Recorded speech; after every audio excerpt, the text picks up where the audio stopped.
ਲੋਰੀ ਆਈ, ਸਰਦ ਰਾਤ ਨੂੰ ਅਗਨੀ ਬਾਈ, ਤਿਲ ਰੇਵਾ ਦੀ ਮੂੰਗਫਾਲੀ, ਹਰ ਘਰ ਵਿੱਚ ਖੁਸ਼ੀਆਂ ਚਾਲੀ।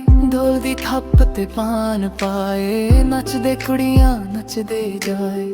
ਸੁੰਦਰ ਮੁੰਦਰੀਏ ਹੋ ਦੀ ਗੁੰਜ, ਖੁਸ਼ਬੂ ਬਣ ਕੇ ਫੈਲੀ ਲੂੰਜ।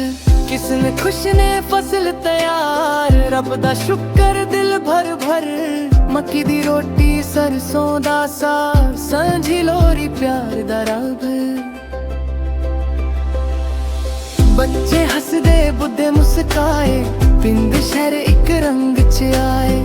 ਅੱਗ ਦੇ ਘਰ ਸਭ ਇੱਕ ਹੋ ਜਾਏ, ਦੁਸ਼ਮਣੀ ਦੂਰ ਆਪਣਾਪਨ ਆਏ। ਲੋਹਰੀ ਸਿਖਾਏ ਸਾਂਝ ਤੇ ਪਿਆਰ, ਨਵੀਂ ਸ਼ੁਰੂਆਤ ਨਵਾਂ ਸੰਸਾਰ। ਲੋਹਰੀ ਮੁਬਾਰਕ ਸਭ ਨੂੰ।